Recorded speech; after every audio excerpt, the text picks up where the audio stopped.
Como Deus vai confirmando tudo, né? Vamos falar sobre milagres.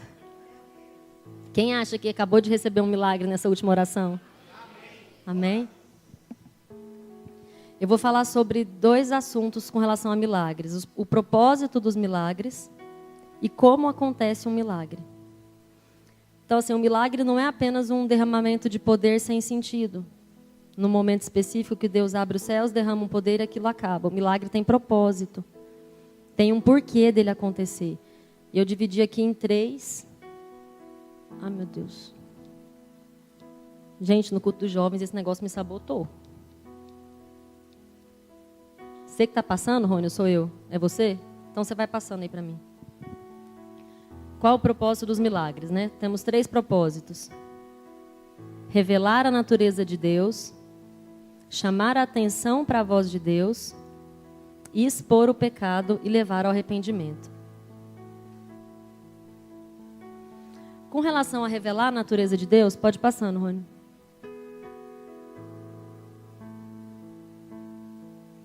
A igreja não deve ser apenas gentil, mas poderosa como foi Jesus. São 2 referências. Eu vou colocar aqui e nós vamos ler juntos. A primeira, Hebreus 1:3. 1, 2, 3 e... O Filho...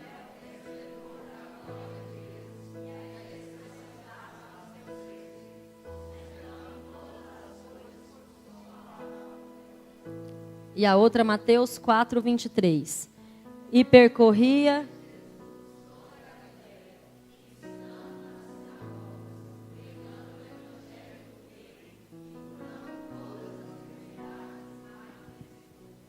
Amém. Qual é o problema da igreja ser uma igreja gentil? Nenhum problema. A igreja tem que ser uma igreja que prega o amor, tem que ser uma igreja que ajuda as pessoas, tem que ser um lugar onde vidas cuidam de vidas, tem que ser um lugar que seja reconhecido pela sua caridade. Mas isso não é tudo que a igreja é. Porque se a igreja revela a natureza de Deus, Deus não é apenas amor, Deus é poder.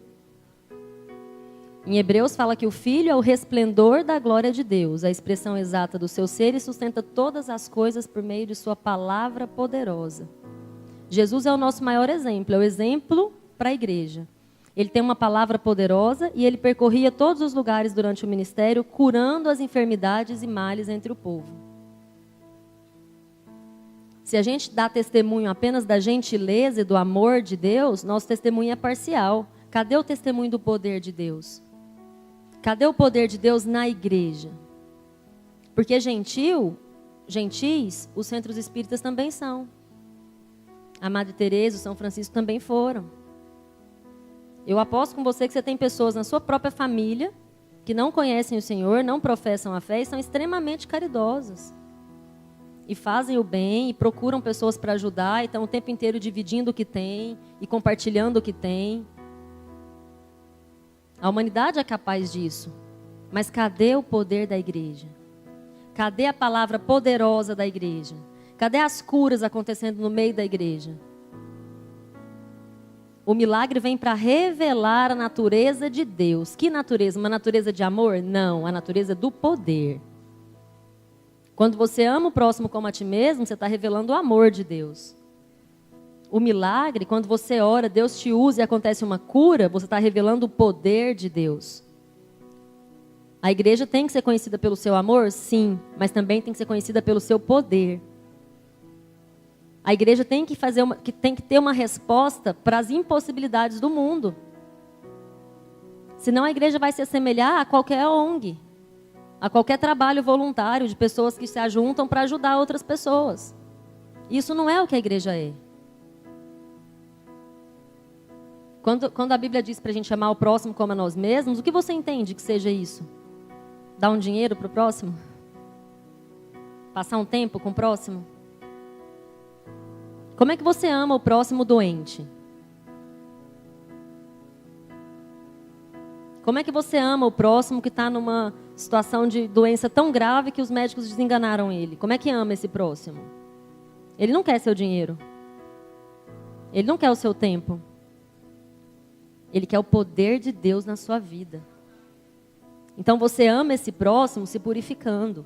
Você ama esse próximo se afastando do pecado. Você ama esse próximo levando um cristianismo a sério. Para a hora que você encontrar com esse próximo, você estenda a mão sobre esse próximo e ele seja curado. É isso que esse próximo espera de você. Então, até para amar o próximo, você precisa do poder de Deus. E quando você chega para esse próximo sem poder, você não está revelando por completo a natureza de Deus, porque Jesus curou todos. Você pode ver que no evangelho inteiro ele ensinava e curava, ensinava e curava. Ou fazia um milagre de multiplicação e ensinava. Não era só teoria, Jesus não era um pregador. Falava, não.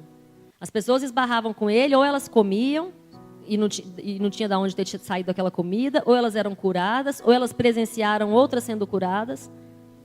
Onde ele estava, acontecia uma manifestação sobrenatural, acontecia uma manifestação de poder.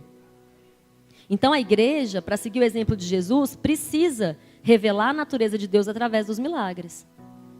Você precisa se perguntar, cadê o poder na sua vida? Eu vou falar mais sobre o poder mais para frente.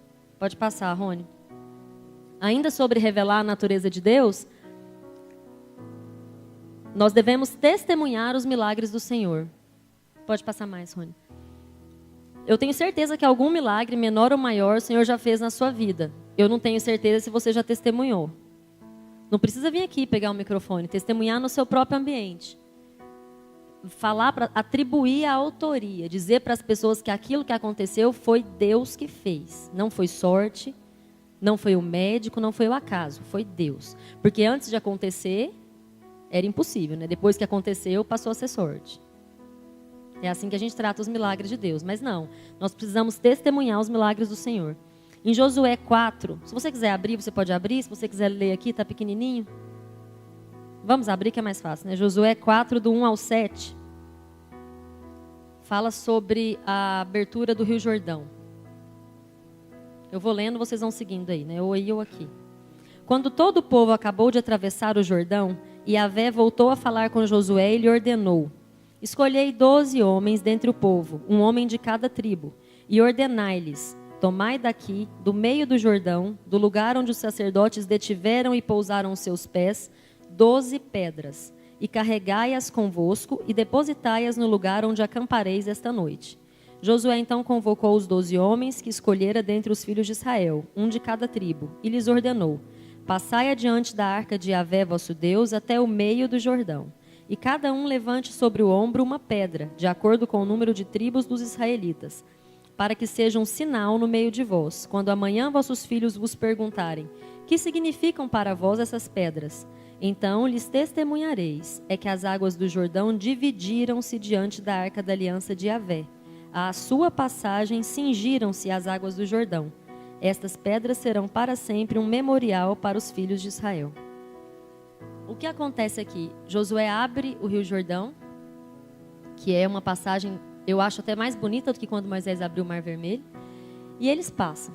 E aí mal tinham eles atravessado, o Senhor fala com Josué: manda um de cada tribo voltar lá e pegar uma pedra bem do lugar da onde o sacerdote que estava carregando a arca parou. E você vai pegar, cada um vai pegar uma pedra, são 12, né, de cada tribo, 12 pessoas, e vão levar para fora do rio, e aonde vocês acamparem essa noite, vocês vão amontoar essas pedras, vai fazer uma escultura lá de pedra. Para quê? Para que seja um sinal no meio de vós. Quando amanhã vossos filhos vos perguntarem: que significam essas pedras? Então lhes testemunhareis, é que as águas do Jordão dividiram-se diante da arca da aliança de Yahvé. Esse é o poder do testemunho. Muitas vezes acontecem coisas na sua vida que o seu filho não viu, porque ele era pequenininho, porque depois daquilo é que você teve filho. E se você não contar para ele, se não tiver um memorial, ele não vai saber o que Deus fez por você. O testemunho serve para que a gente passe para frente aquilo que Deus fez por nós, para que hajam memoriais na nossa vida e para que a gente se lembre sempre de quem é o Senhor. Muitas vezes, né, exemplo da Karen. A Melissa vai casar, vai ter um filhinho, né, Karen? Se Deus quiser. Aí o netinho da Karen vai estar lá vendo foto e vai falar: vó, por que seu cabelo era tão curtinho? E ela vai poder explicar o que aconteceu com ela. É um memorial que ela tem. Ou às vezes você tem uma cicatriz de uma cirurgia e você vai poder explicar o que é aquilo para alguém. Eu já dei meu testemunho aqui. Eu tenho uma ressonância lá em casa, uma não, duas, que eu fiz e confirmei. Eu tenho um pedaço do cerebelo morto, eu tive um AVC. Todo mundo pode dizer, mas você tá boa, tá aí, tá andando, tá falando. Tô, mas podia não estar. E toda vez que eu olho para aqueles exames lá em cima do guarda-roupa, eu lembro que Deus me tirou daquele lugar. Que eu não sei nem direito qual seria, mas me tirou. E é um memorial para mim. E na época eu levei para o meu trabalho e eu mostrei para todo mundo. Gente, eu tive um AVC. Todo mundo, nossa, como assim? Esse fim de semana? Eu não, nem sei quando foi, mas tô boazinha. Deus me guardou de um AVC. É um memorial para mim. Serve de testemunho. E às vezes o que nós fazemos? Nós nos calamos. Quanto mais você testemunha, mais expectativa acontece no coração de quem está ouvindo. Quanto mais expectativa essa pessoa tem, mais fé ela tem. Quanto mais fé, mais milagre. E o contrário é do mesmo jeito. Quanto mais você se cala, menos expectativa as pessoas têm sobre Deus, menos fé no coração delas é gerado e menos milagre acontece. Aí você fala, não, então é um problema com as pessoas? Não, é com você também. A coragem que você tem para enfrentar os seus desafios, ela brota da revelação de quem Deus é para você. Se não há essa revelação, se você nem se lembra direito quem Deus é, o que Deus faz, você fica covarde diante dos seus próprios desafios. Você começa a perder as suas batalhas. Mas se você está lembrando o tempo inteiro, está trazendo a memória o que te dá esperança, está testemunhando, está contando quem Deus é, está se recordando do que Deus fez, a hora que você enfrentar um próximo desafio, você não vai tremer, você não vai sair correndo, você está lembrando de quem Deus é. E isso te dá coragem, isso te fortalece. Então, um dos propósitos do milagre, o primeiro, é revelar a natureza de Deus. Para isso, nós, a igreja, como exemplo de Jesus, precisamos ter poder. E precisamos testemunhar. Senão a gente não revela a natureza de Deus, você entende? A gente não conta quem Deus é. Se você não tem poder, se você não testemunha, como é que as pessoas sabem que Deus é poderoso? Muitas vezes você pensa, não, mas o milagre é para resolver o problema, o seu problema. Você teve um AVC, um milagre aconteceu e Deus te guardou. Deus faria só por mim? Não sei. Porque o propósito é revelar a natureza dele. Até porque, sabia que eu não soube quando eu tive esse AVC? Eu descobri fazendo uma ressonância para outra coisa. Deus fez questão de me mostrar o que aconteceu comigo. Ele revelou para mim que ele me guardou. E eu testemunhei. Então, o propósito do milagre não é ficar ali naquele cantinho onde ele aconteceu. Quando Deus faz um milagre, ele está em primeiro lugar revelando a natureza dele. Está dizendo para o mundo, eu faço, eu tenho poder. Então, se você não testemunha, você esconde a natureza de Deus. E muitas vezes ele sabe que você vai ficar caladinho e ele não faz milagre. Fazer para quê? Nós estamos salvos, irmãos. Nós todos vamos para o céu, com mais ou menos dificuldade. Uns mais velhos, uns mais novos. Eu não acredito que a nossa salvação seja perdida. O milagre vem para que mais pessoas sejam salvas. Então, revele a natureza de Deus através do milagre. Não deixe passar. O segundo propósito do milagre. Pode passar, Rony. É chamar a atenção para a voz de Deus. Travou?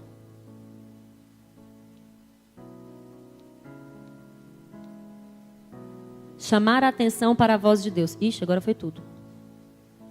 Presenciar um milagre altera nossas prioridades, faz nos distanciar daquilo que é natural e aproximar do que é sobrenatural. Lá em Atos 8:6 diz, vamos ler? Assim...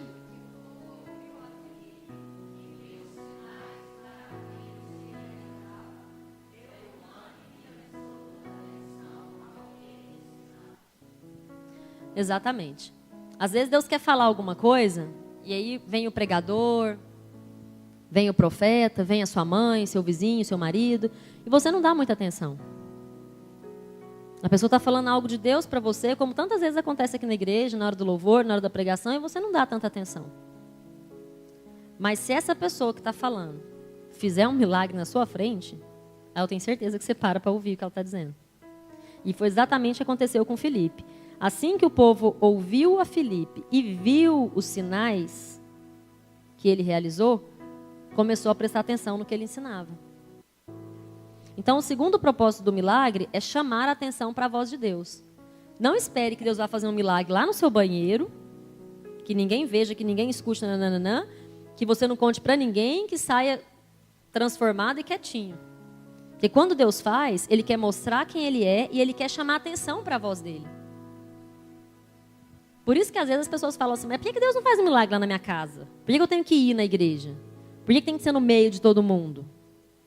Por que a Poliana fica falando, o pastor fica falando que ainda tem que voltar lá e pegar o microfone e contar que teve um milagre? Porque esses são os propósitos do milagre. Não é para outra coisa. O milagre não vem para ficar em silêncio, para ser algo entre você e Deus como dom de línguas, entendeu? O milagre vem para espalhar o poder de Deus na terra.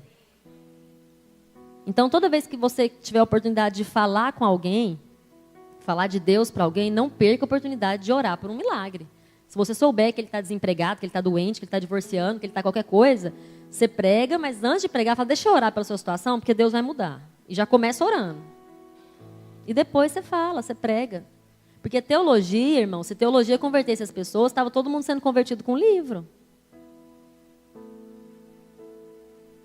As pessoas querem ver os sinais. Desde a época de Filipe, elas já queriam ver os sinais. Quanto mais hoje. Então, o segundo propósito do milagre é chamar a atenção para a voz de Deus.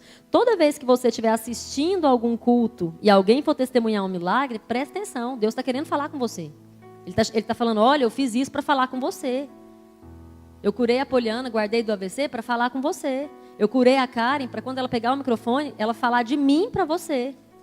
Então, Deus fala também com você que está assistindo, quando um milagre acontece na vida de quem está falando, amém? Terceiro propósito do milagre, pode passar, Rony? Expor o pecado e levar ao arrependimento. Esse é mais estranho. O poder expõe e tem uma habilidade inerente de humilhar a humanidade. Por isso ele provoca uma tomada de decisão. Toda vez que há um milagre, Deus está se revelando, Deus está falando e Deus está expondo o pecado e te dando a oportunidade de arrependimento. Ah, Poliana, como seria isso? O milagre é algo que não é próprio do ser humano, porque nós em nós mesmos não temos poder. Então, toda vez que acontece um milagre, a raça humana caída é humilhada. É como se Deus dissesse, aliás, Deus diz, né? Vocês não podem, eu posso. O meu poder através dos meus filhos pode. E aí, quando a pessoa presencia um milagre, ele fica diante de uma encruzilhada.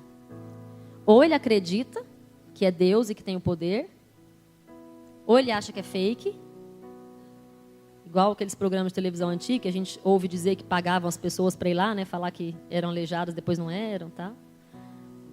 E endurece o coração. Então, ou seu coração se abre ou ele se fecha. O primeiro exemplo que eu vou dar é de alguém que abre o coração, lá em Lucas 5:8. Podem ler. Quando Simão...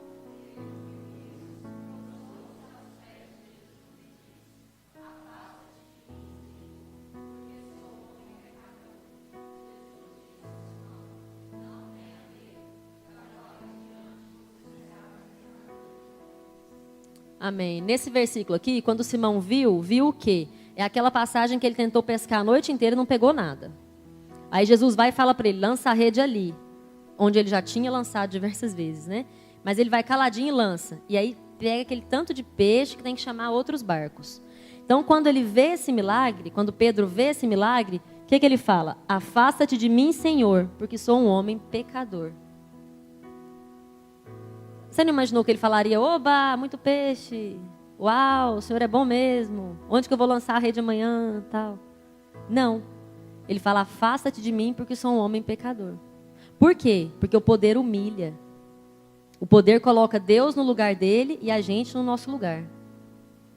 Quando ele viu o que Deus podia fazer, ele falou, olha, Senhor, eu nem sou digno de estar aqui perto mais. Eu estou aqui, eu conheço esse mar há não sei quantos anos, eu jogo essa rede aqui há não sei quantos meses, eu sei direitinho onde tem peixe, onde não tem. E lá não tinha. Eu joguei e não tinha. E vem o Senhor, manda eu jogar e dá esse tanto de peixe. Eu estou muito abaixo. O Senhor está muito acima. Nós somos muito diferentes. É isso que o poder faz. Ele mostra quem é Deus e mostra quem é a gente. Mas também há as pessoas que, quando veem uma demonstração de poder, endurecem o coração. Pode colocar outra, Rony. É João 15, 24. Não, pode voltar. Se eu não tivesse realizado no meio deles obras que ninguém mais fez, eles não seriam culpados de pecado.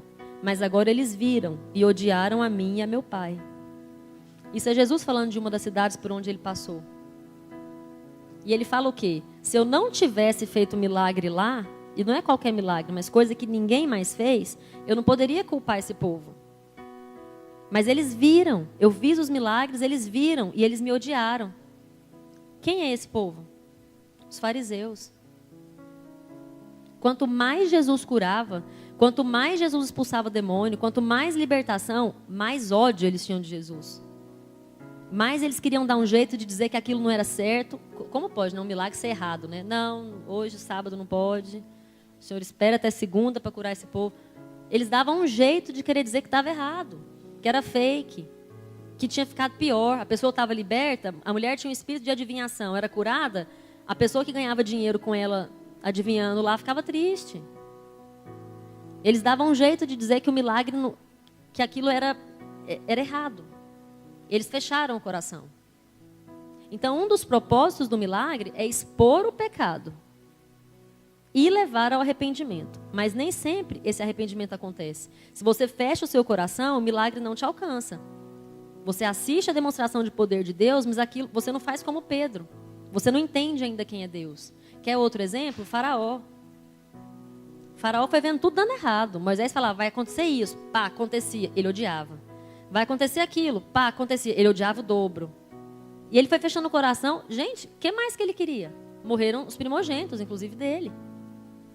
E ele continuou não aceitando o poder de Deus. Então, quando você se depara com um milagre, presta bem atenção na reação do seu coração. Ou você vai entender que Deus é Deus e que você é um pecador, ou você vai fechar o coração. E vai agir como os fariseus e como Faraó. E vai duvidar de quem é Deus, e vai querer achar um jeito de dizer que está errado, que não existe, que aquilo não foi bem assim, que você não viu direito, que o laboratório pode ter errado o exame, que o médico primeiro era ruim, o segundo agora que é bom, por isso que deu certo. Você vai querer encontrar desculpa. Mas lembra dessa palavra, lembra do propósito do milagre. Expor o pecado e levar ao arrependimento. Quando você presencia, entenda a sua condição de pecador, entenda a condição de Deus. Pode passar mais uma, Rony. Ainda sobre expor o pecado e levar ao arrependimento, em Mateus 11, do 20 ao 24, é um pouco longo, mas eu vou ler, irmãos. Diz assim: Então começou Jesus a admoestar severamente as cidades nas quais realizara numerosos feitos e prodígios, porque não se arrependeram. No ministério dele, ele passou por diversas cidades. Então ele começa a falar com as cidades nas quais ele passou, fez milagres e não houve arrependimento, porque o propósito do milagre seria o arrependimento. E aí ele começa: Ai de ti, Corazim, ai de ti, Betsaida, porque se os milagres que entre vós foram realizados, lá em João 21, 25, diz que foram tantos que não caberiam em todos os livros, nessas duas cidades, Corazim e Betsaida.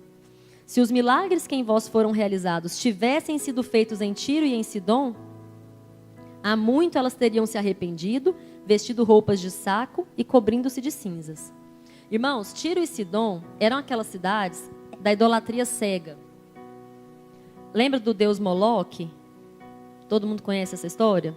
O deus Moloque era um deus que queria sacrifícios de crianças, dos primogênitos. Então era uma estátua lá enorme, de bronze, com fogo dentro, madeira pegando fogo. Então era incandescente, era bronze incandescente.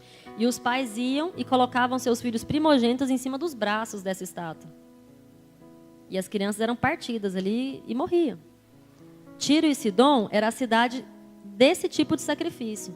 E o que Jesus está falando para Corazim e para Betsaida? Se eu tivesse feito esses milagres que eu fiz aqui, lá em Tiro e Sidom, eles teriam se arrependido, vestido pano de saco e cobrido-se com cinzas. Aquele pessoal que fazia esse tipo de sacrifício, se tivesse visto o meu poder, há muito teria se arrependido. E lá em Corazim e Betsaida aconteceu o quê? Não houve arrependimento. São pessoas como os fariseus, são pessoas como o Faraó, às vezes são pessoas como você. E aí Deus continua: Entretanto, eu vos afirmo, no dia do juízo haverá menos rigor para Tiro e Sidom do que para vós.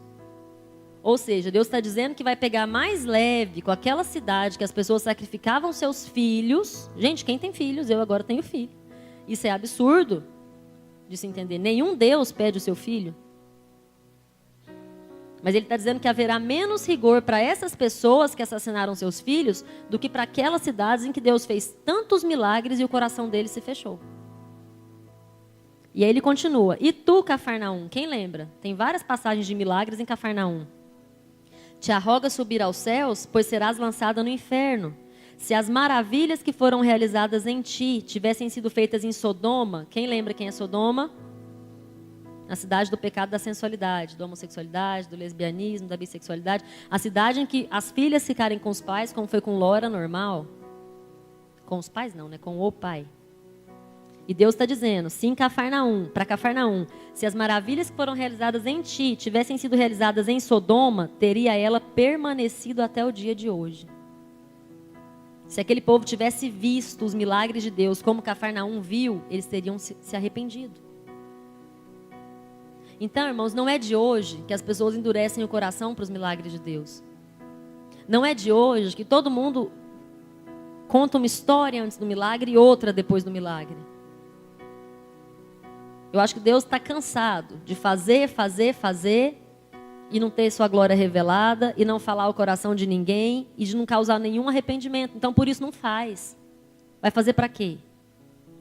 Para a gente ser como Cafarnaum, ser como Betsaida? Até o próprio povo de Israel no deserto, que via e desacreditava, o povo desobediente. Não é de hoje que o Senhor tem derramado sua glória, derramado seu poder, e as pessoas têm endurecido o coração e dado desculpas para o milagre de Deus. Coisas pequenas, às vezes, não precisam ser coisas grandes. Quantos problemas pequenos você já teve, que você correu, entrou ali no quarto, no banheiro e falou, Deus do céu, socorro, me ajuda, isso é impossível. E você saiu dali e a coisa se resolveu. E você, nossa, que sorte a minha. Estou num dia bom. Ué, irmão, como assim? Aquilo não virou testemunho, aquilo não foi contado para ninguém, Deus não falou com ninguém, você não se arrependeu, não entendeu a sua condição. Deus não vai ficar fazendo de novo. Por isso a gente tem tão poucos milagres nos dias de hoje, desses assim, mais contundentes, no meio de todo o povo.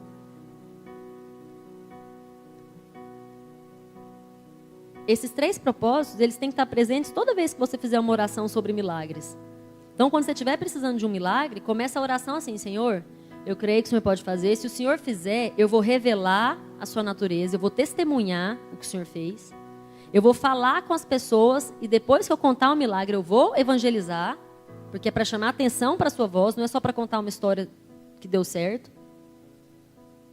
E eu vou interceder pelo arrependimento. Eu próprio, quando presenciar um milagre, vou me colocar em condição de ser humano arrependido. De ser humano pecador, como Pedro.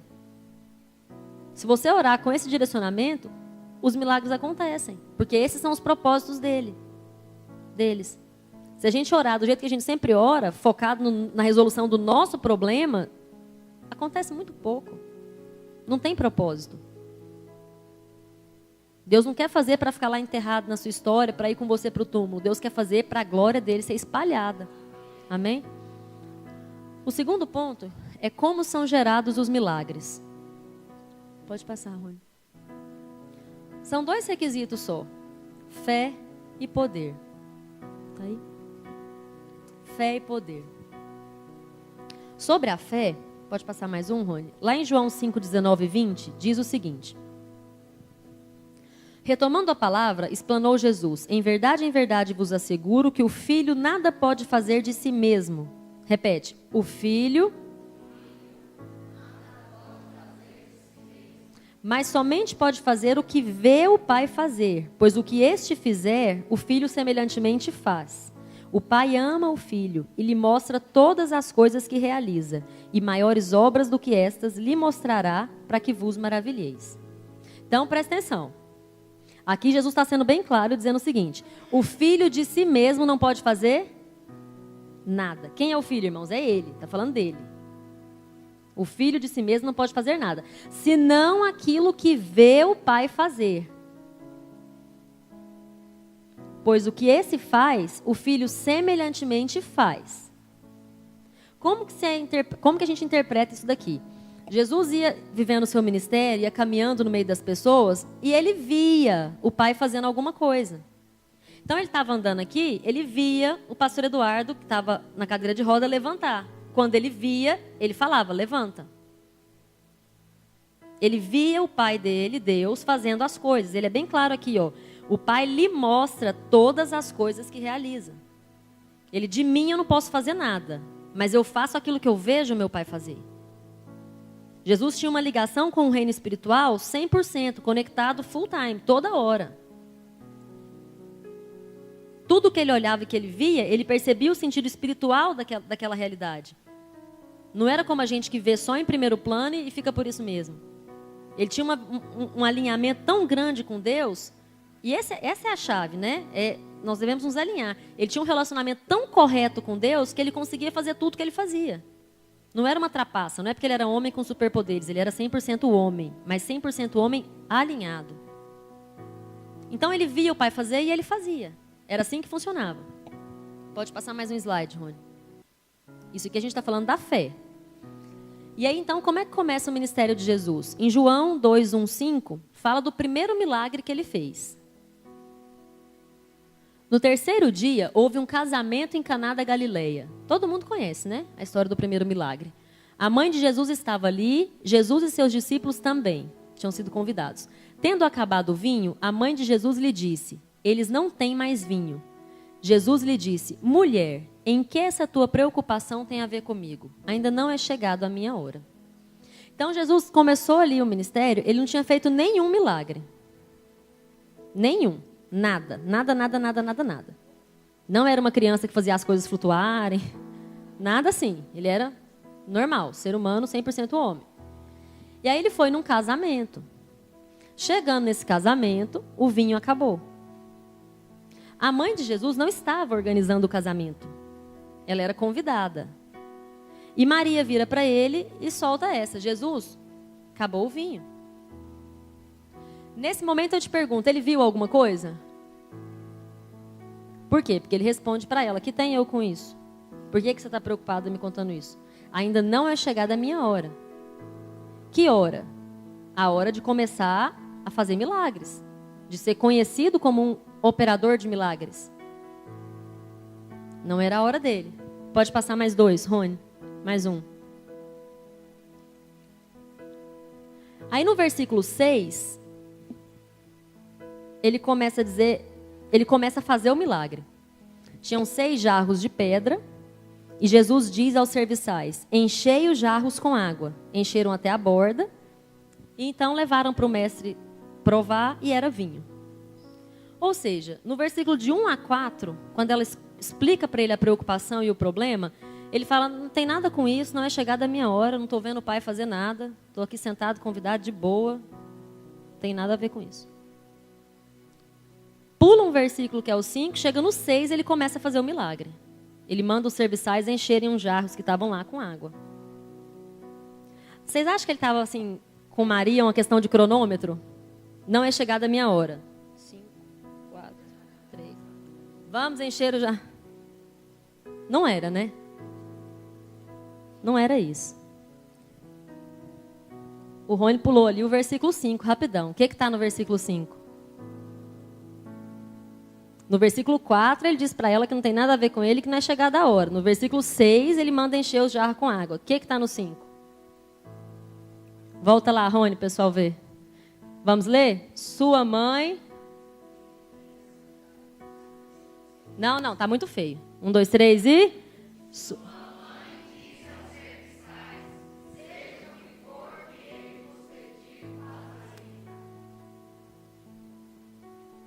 O que é isso, irmãos?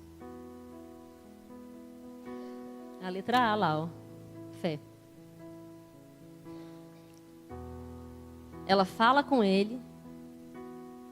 Ele não vê nada, não sente nada. Fala, não tenho nada com isso, não vou mexer. Não fiz nenhum milagre até agora, não é aqui que eu vou começar. O pai está preparando, certo? Né? Minha primeira aparição como milagreiro. E ela, que não estava organizando, que não era dona da festa, que não era nada, começa a chamar os garçons, fala, vem aqui. Porque, gente, não estava todo mundo atrás dela, vocês concordam? A hora que ela chega lá para contar a notícia, não foram todos os garçons lá olhando, porque quem era ela, quem era ele. Tava todo mundo lá em pânico, né? Acabou o vinho. Ele fala que não vai fazer nada, ela chama todo mundo e fala, seja o que for que ele falar, pode fazer. Numa certeza absurda de que ele ia resolver o problema. Já pensou você fazendo isso? No meio da festa acaba a comida, você está de convidado, aí você começa lá, ô, garçom, vem cá. Ó, ele vai falar alguma coisa, seja o que ele falar, você pode fazer. E os garçons, E aí? Ele ia passar um micão, né? Ia ser o mico de Maria. Irmãos, a fé dela foi tão grande que naquele momento que ela reuniu todo mundo e chamou todo mundo, Jesus viu. Ele viu aqueles potes enchendo de água e ele começou a fazer. Por que ele viu? Porque o Pai mostrou. Por que o Pai mostrou? Porque Maria teve fé. Então a fé dela move o céu move a terra. Aí você pergunta, mas tem gente na África morrendo de fome? Tem. O que é vinho no casamento? Passasse o resto da festa sem vinho, ninguém vai morrer por isso. Mas é a fé, irmãos, Deus não dá conta. Deus não dá conta. Quando ele vê uma fé daquele tamanho, que a pessoa chega ao ponto de correr o risco do mico, ele vai e faz. Ainda que seja vinho num casamento, você pode achar super fútil. Mas a fé não tem essas coisas. Na hora que ela tem aquele rompante de fé e arrisca, irmãos, para acontecer um milagre precisa arriscar. Se você continuar orando assim, se for da tua vontade, o Senhor cura. Eu respeito a soberania de Deus. Se você não disser, sai doença e correr o risco da doença não sair, que fé que foi essa que você teve? Ela correu o risco? Correu o risco de ser, né, feita de boba na frente de várias pessoas. De alguém dizer para ela o que Jesus disse. Não, o que você tem com isso? Você é convidada, senta aí, fica quietinha. Estamos tentando resolver o problema. Alguém já saiu para ir buscar mais vinho. Você acha que seu filho é quem?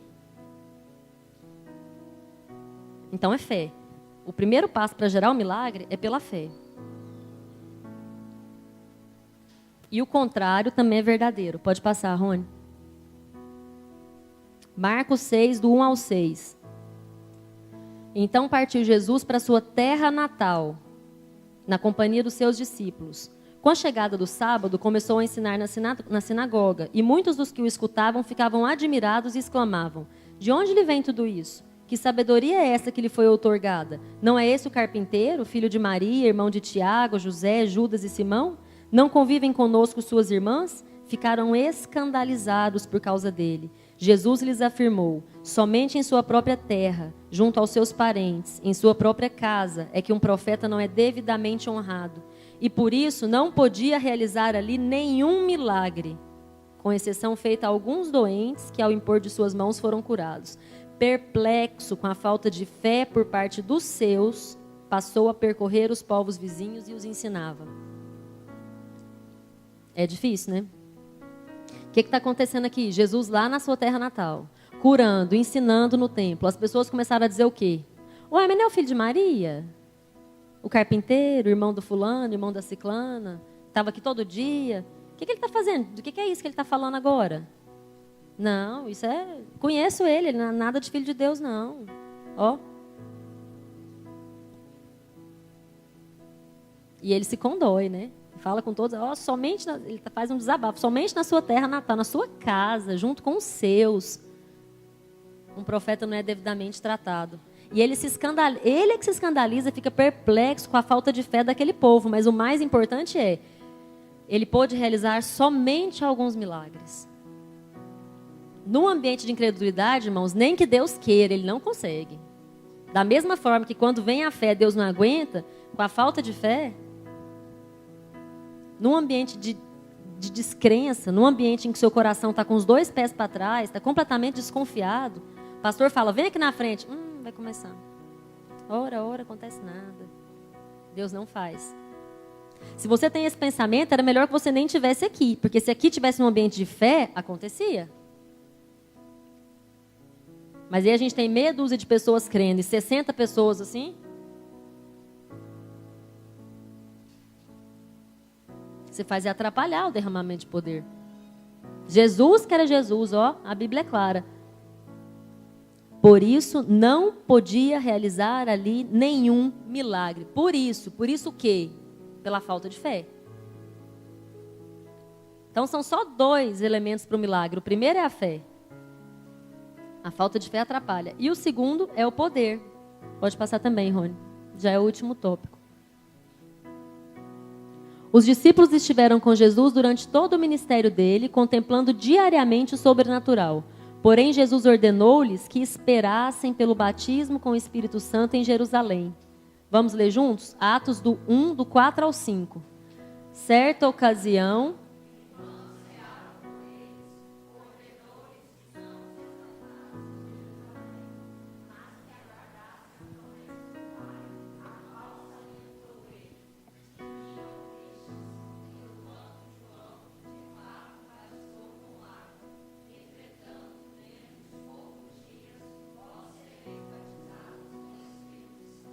Amém. O poder é isso. O poder é o Espírito Santo. Primeiro requisito para o milagre é ter fé. O segundo é ter o poder. O poder é o Espírito Santo. Quem aqui tem certeza absoluta que é batizado com o Espírito Santo, levanta a sua mão. Misericórdia. Levanta bem alto, gente. Irmãos, todos vocês estão com a mão abaixada, vão vir aqui na frente no final da palavra. A Raíssa estava ali, ela olhou todo mundo, acabou de anotar o nome de vocês. Se alguém não vier, ela vai atrás. Irmãos, nós precisamos receber o batismo com o Espírito Santo, batismo com fogo. Ainda que você já tenha tido o batismo nas águas, eu não estou dizendo de salvação. Você já é salvo, amém? Fala, eu sou salvo. Eu estou dizendo de andar em milagres, de ter uma vida poderosa, de fazer diferença na sua geração. E tudo isso mais que você escuta que o cristão deve ser. Você precisa ser batizado com o Espírito Santo. Poliana, eu não sei se eu já fui. Eu já chorei uma vez, serve?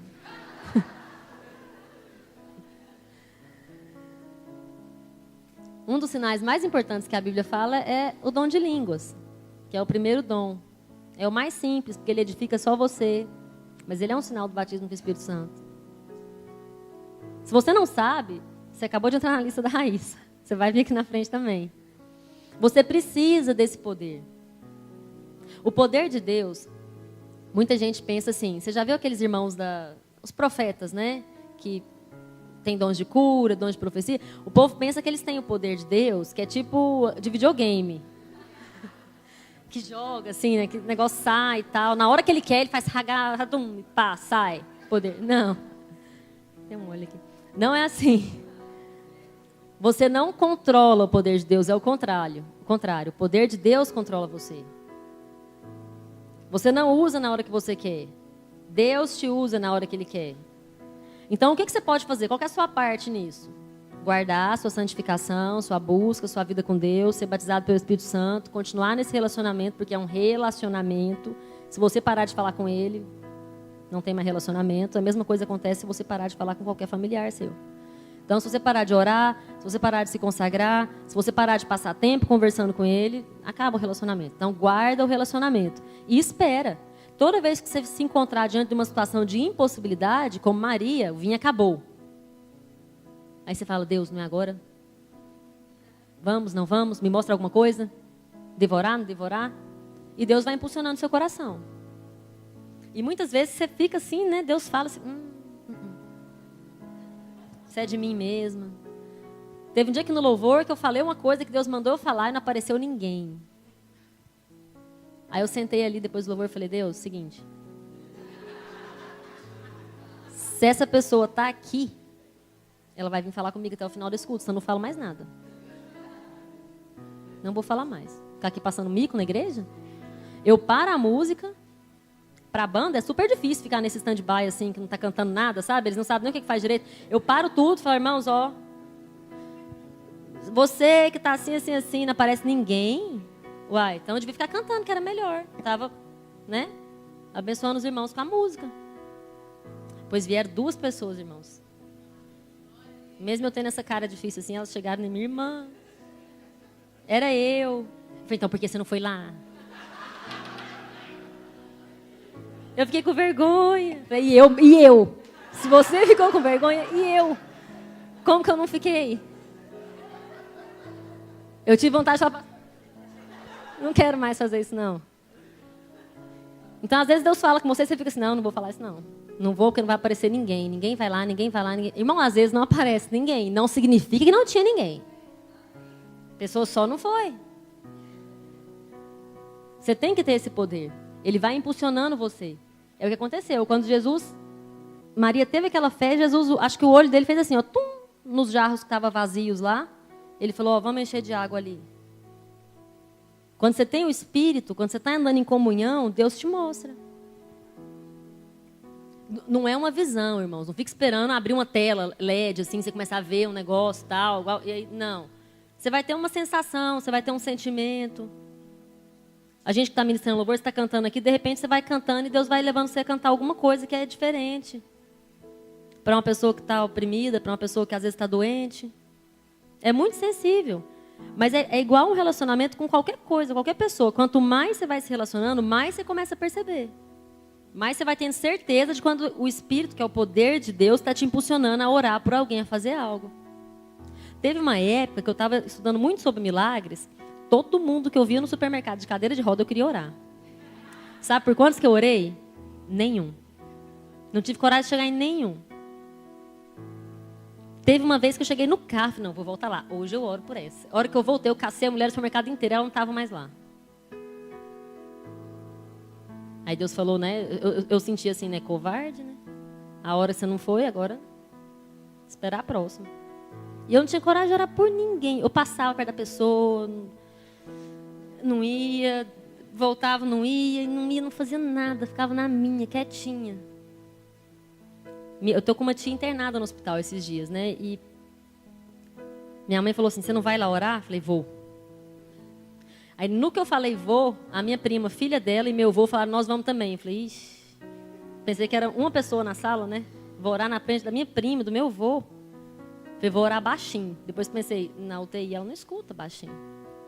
E aí eu cheguei lá, tremia igual uma vara verde. Minha prima é crente, meu avô é crente, mas eu nunca fiz isso perto deles.